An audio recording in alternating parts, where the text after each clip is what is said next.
Hi everyone, hope you're doing well. Today we will be discussing the life of Slave Knight Gael, his connection to the Ringed Knights, and the ultimate failure of his quest. When the first men rose in the new light of fire, there was Gael. When the dragons fell, there was Gael. At the close of the Age of Fire, when every great hall and cathedral had crumbled, there was Gael. On first glance, Slave Knight Gael may seem somewhat insignificant in comparison to the gods, knights, and kings that we have encountered during our long journey, but in truth, Gael is significant, and his journey has been far, far longer and more arduous than ours. Among the many secrets that Gwyn and the gods kept from their subjects, few are more malevolent than those associated with the first men. Those who were not fortunate enough to discover the venerated Lord Souls or serve Lord Gwyn as a Silver Knight were seen as a lower form of life, expendable fodder for the coming war with the dragons. Part of the description of the Dragonhead Great Shield reads, "The Ringed Knights, by command of the gods, stood amongst the ranks who set out to slay the dragons, but their contributions were never lauded." The Ringed Knights were a military force not made up by gods, but by the first men, those who rose from the dark. They were commanded to fight on the orders of the gods, and did not join on their own accord. And what thanks were they given for their service? What recognition were they awarded? None. For their contributions to the Great War were never lauded, never praised. Their legacy was lost over time, for none sought to preserve it. This was not the only betrayal that befell the Ringed Knights, however. In truth, they were not adequately equipped to fight the dragons. The armor of the Silver Knights boasted great defense against the dragon fire that scorched the earth around them, and their weapons were imbued with the power of lightning, the one weakness that would pierce dragon scale. The Ringed Knights, on the other hand, drew their power from the dark of humanity, and were cursed for it. The armor of the Ringed Knights is not particularly resistant to fire, and their spears, their swords, rely on fire, which did little to fell the ancient dragons. The origins of these arms, however, frighten the gods, perhaps more than the threat of the dragons. The description of the Ringed Knight Straightsword reads, "Straightsword wielded by the Ringed Knights. The arms of early men were forged in the abyss, and betray a smidgen of life. For this reason the gods cast a seal of fire upon these swords and those who possessed them." The swords and spears of the Ringed Knights were created in the Abyss, the realm of Manus. In the Abyss there is not simply a majority of darkness, but instead the darkness is absolute. Such forces can challenge the power and influence of the gods. What is most curious about this is that the weapons betrayed a smidgen of life, or in other words, contain the power of humanity, the dark, and of life itself.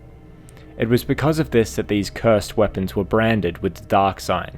The dark sign might be worth discussing later in its own video, now that we know that the gods were capable of branding others and even inanimate objects with the dark sign, as if it could be placed on any living thing.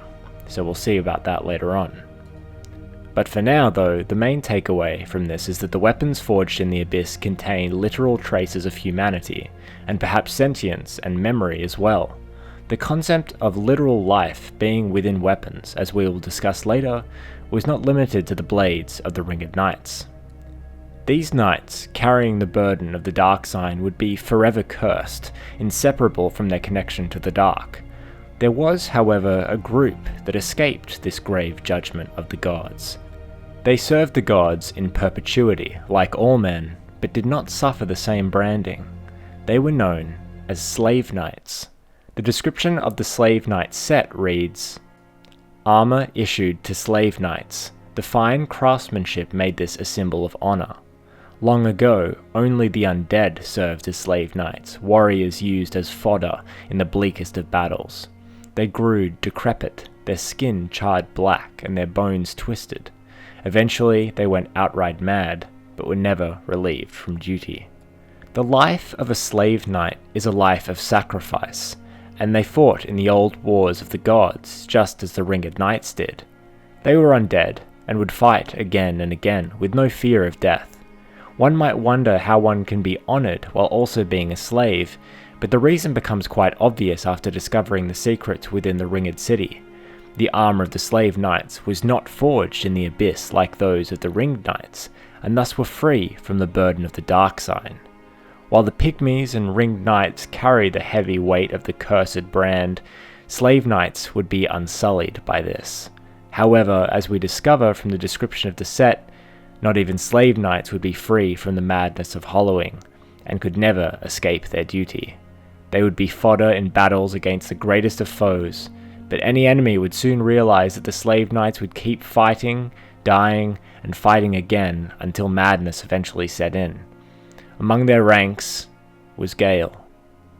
Gael's backstory is mostly unknown, but certain visual clues help our understanding. Gael's slave set features a red hood, similar to that of the Pygmies for one. Gael also uses lightning bolts, which have a description that reads, "These bolts are likely artifacts of the Dragonless era, when the pact between gods and humans was upheld." This may imply that even though Slave Knights were not expected to survive most encounters, they were afforded at least some protection, and that Gael himself may have begun his life as a pygmy of ancient times. The pact mentioned may be in reference to Gwyn's dedication of the Ringed City to the Pygmies, but that is a topic for another video. Despite Gael possessing armor not forged in the Abyss, his weapon still may have been. While Gael does have his own Executioner's greatsword, the normal version has a description that reads, "Greatsword of a debauched executioner used for beheadings. This sword retains a keen memory of its executioner's duty and absorbs FP from each fallen foe." This sword retains a keen memory. Memory is a human trait, a trait of the living. Therefore, the sword betrays a smidgen of humanity, just like the weapons of the Ringed Knights. This alone may prove that the Executioner's greatsword, and Gael's greatsword for that matter, were forged in the Abyss, yet escaped being branded. If this is true, this connection ties the Ringed Knights and the Slave Knights together, indentured subjects of the gods, forced to fight, yet not expected to survive, and were not rewarded or recognized for their service. As a Slave Knight, Gael would have seen the cruelty of the gods at its worst, and may have understood the Age of Gods would, at the end, have no place for humanity. Their fate would always be one of servitude. At some point, Gael made the choice to relieve himself of his godly duty, to remove himself from the will of the gods, and to choose his own destiny. It would seem that at one point Gael had a sibling, and that sibling had a daughter, the Painter Girl. For reasons unknown, the Painter Girl came into Gael's care. Something that is curious is that the Painter Girl has no name. At the end of the DLC, The Ringed City, when she asks you your name, you can tell her, "I have no name," to which she responds, "I see. We are much alike." Her name is not to be discovered because she was never given one. She speaks of a mother, though the identity of the mother is never revealed. Regardless of what the past of the Painter Girl is, Gael found his destiny, his mission through this girl, to find the Dark Soul and bring it to her. The Painter Girl can create a world through the cleansing of flame and give birth to one that is new. But these pigments, these conventional paintings, are not meant to last. A world painted with the pigment of the Dark Soul, however, may have longevity and strength. It was this mission that Gael would undertake. Firstly, to burn the painted world away with the help of unkindled ash, to free the girl from the rotting world, and to bring her the Dark Soul so that a new home can be made for the forlorn, a permanent home from the pigment of the Dark Soul of man. This quest would not be without danger, however. Any threat of sword or fire would be no consequence to Gael. The true peril would lay within the Dark Soul itself and the lure of its power. The description of Gael's soul reads, "The red-hooded, wandering slave knight Gael sought the blood of the Dark Soul as pigment for the painted world, but Gael knew he was no champion, that the Dark Soul would likely ruin him, and that he had little hope of a safe return. Gael had strength, might, and motivation to succeed, but lacked the iron will of a champion, the ability to turn away from absolute power. As we will soon discover, Gael was right to fear the Dark Soul. Throughout the Ringed City, we follow in Gael's footsteps, and face the trials just as he did, feeling the same temptation to find the Dark Soul for ourselves. After awaking Filianor, we are transported presumably far into the future, when all the kingdoms of men are crumbled to ashes, and the world is a barren wasteland. We could say that Gael was transported the same convenient way, but perhaps not. Perhaps Gael travelled for many hundreds of years after, eventually discovering the Pygmy Lords, the keepers of the Dark Soul. When we find Gael, his madness is complete, and his quest has become a warped and twisted memory. What still here? Hand it over, that thing, your dark soul. For my lady's painting.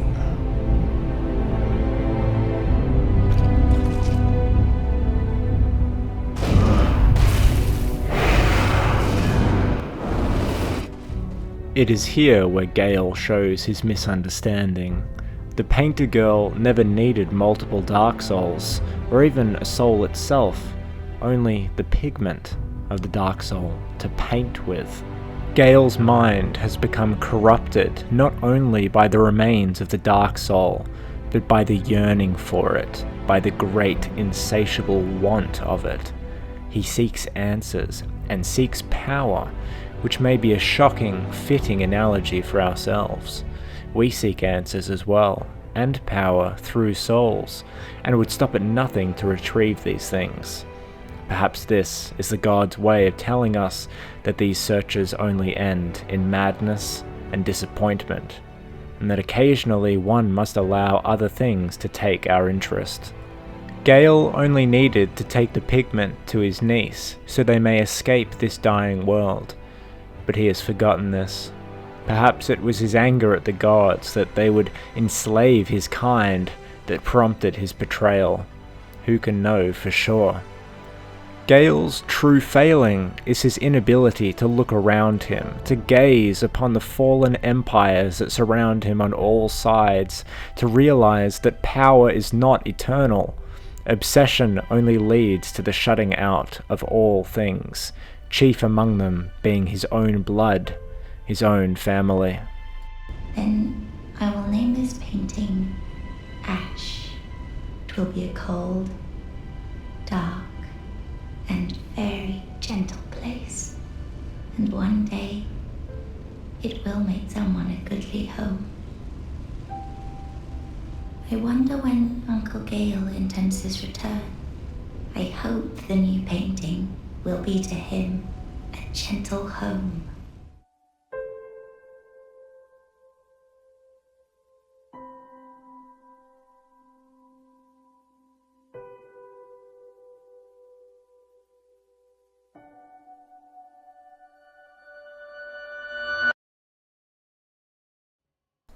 I want to thank all of you for watching this video on Slave Knight Gael.